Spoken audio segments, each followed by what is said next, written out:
Hello class 7, Assalamu alaikum. Welcome back to your English class. Today we are going to start your chapter 10 with the lesson 2. And the name of the lesson is the Daffodils, which is written by William Wordsworth, and it's a poem. So we have some difficult words in this poem. Number first one is glee, it's mean joy. Second word is pensive, it's mean thoughtful. Third one is solitude, it's mean being alone. Number fourth one is springly, it's mean lively. Fifth word is valley, it's mean valleys. Okay, the theme of the poem. Actually, this theme is reflecting the beauty of the flower daffodils. Daffodils are flowers, beautiful yellow colors flowers, as you can see at the back of the screen. Okay, come towards the explanation of the poem. What actually the writer is explaining or telling in this poem. This poem was one of the most liveliest and most famous in the William Wordsworth canon. The poem presents the wandering fields of the daffodils, which are present by the lake, the memory of which pleases the poet and comforts him when he is lonely, bored, or restless during his lifetime. The poet expresses his emotions and feelings about the daffodils. The daffodils are wandering like clouds floating above the hills and valleys. The daffodil dance behind the lake. They were like stars in the sky. The poet is very much happy in the joyful company of the daffodils. The poet says that whenever he feels vacant, the memory of the fresh daffodils comes upon in his eyes, and his heart fills with the joy and pleasure. And his heart or he wants to dance with the daffodils. So this is how the poet shown in his poem that the nature has power to reduce the human depression, the human sadness, or the human sad feelings.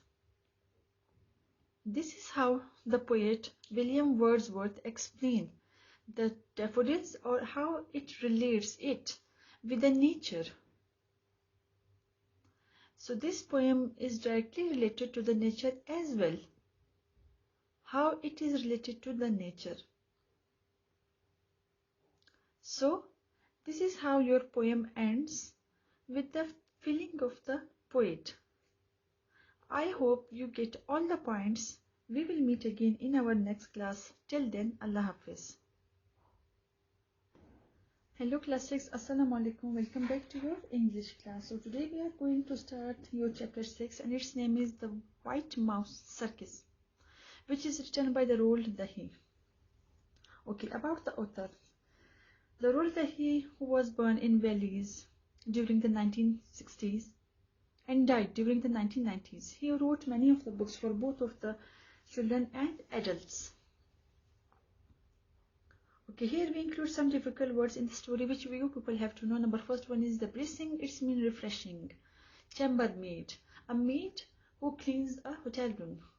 Squattling, it's mean running and moving quickly with the short steps. Tommy wrote, foolishness. Wet, to arouse one appetite. Appetite means book. Okay, characters of the story. Here we include the boy, his grandmother, hotel manager Mr. Stringer, and the William and Mary, the two white mouses present with the young boy. Okay, come towards the theme of the story. Actually, this whole story revolves around the young boy with his mice.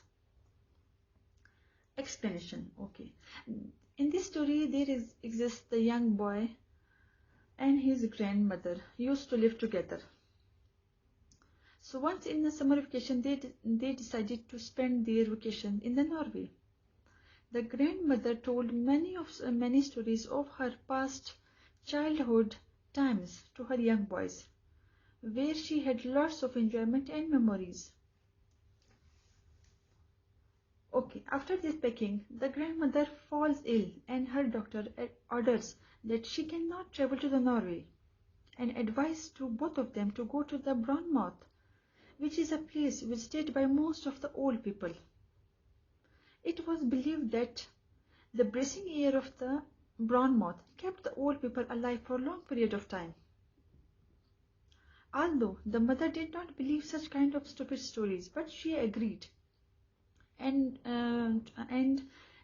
decided to visit to the Brown Mouth. There they stayed at the Hotel Magnificent.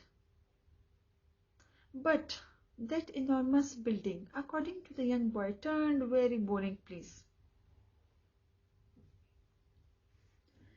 Just before they left to the Brown Mouth, the grandmother had given a present of two white mouse in a little cage to her young boy.